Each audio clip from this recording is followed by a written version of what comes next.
Put that coffee down. I figured like I was getting people, they had no idea who the business was. Mm-hmm. They had no idea why they were there.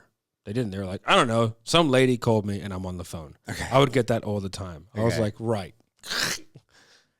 Let's do this. So then I had to create need. Yeah. I was like, tell me about your business.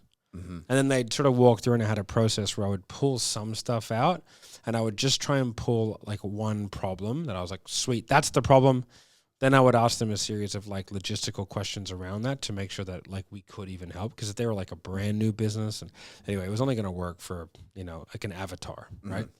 So as soon as they're in the box, it's like, okay, cool. Based off what you told me, I think that what we do might work for you. If you want, I can book in for a further call and we can see how we can help. Would that be good for you? Sweet. All right, cool. And I go, okay. And then I book them in. And I go, all right, I'm going to send you an email. It's a very important email. All right, I need you to read that and reply to me, please. I'm going to send that to you in about 3 or 4 minutes. Is that cool? Perfect. All right, see you then. Send them an email with a homework assignment and specific case studies and testimonials of people in their situation with their problem. So I had a database of problems and people and case studies and videos, and like broken down by like what problem we solved, where they're at in business. So I could like go, okay, like, you know, $5 million business struggling with staffing. There we go. This one. I would go, hey, look, I think this guy will resonate with you.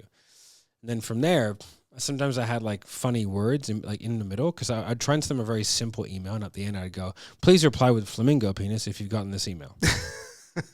Okay. Right? Because if I don't receive a reply with flamingo penis, right, I'm like, hey man, did you see the email? They're like, yeah. I go, open the email and tell me if you've seen it. Yeah. Right? Yeah. And they go, you got me. And I go, hey man, I don't need to take this seriously if you don't. Mm-hmm. I'd say, but I'm here to help. Is this still a priority for you? And yes, so it is. that, okay, perfect. That's NEPQ. Is it? Because, you know, that seems to me like and I know this is something you like to do, is like you want those people to be begging for the opportunity to buy from you. I don't even want them to read the email, because then I can push back on them and I can go, hey man, is this fucking serious for you? Because we don't have to do the call, it's fine. Yeah. Right, but it's not necessarily NEPQ, but that's a process. Okay. And so that's where it kind of ties in. So NEPQ When you did that though, how many people go, nah mate, I didn't read it? Like a bunch. Like a lot. And then you say, are you serious about this? And they go, nah, fuck off. Sometimes. Yeah. And then what happens then? Do you then have to kind of switch gears? Or no, I go, okay. You just go, it's fine. Off. Like, yeah, it's fine. Yeah, okay. Like, you were not going to show up anyway. Like, yeah, sweet, I'll cancel it. Is that cool with you? Okay, perfect. Hey, if you want to reach out to like 3 months, see if you want to do something about this.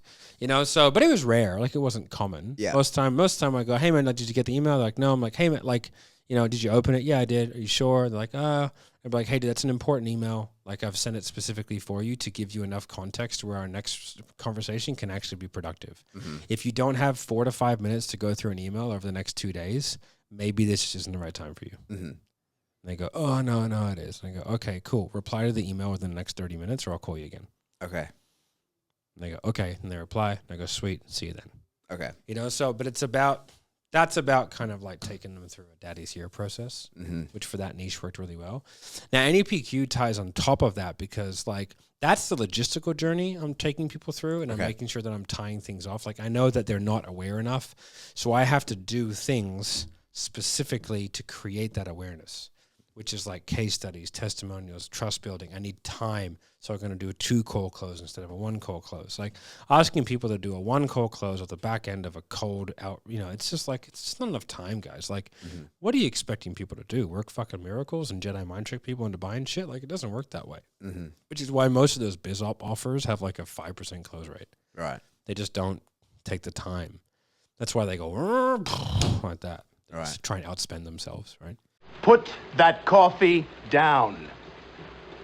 Coffee's for closers only.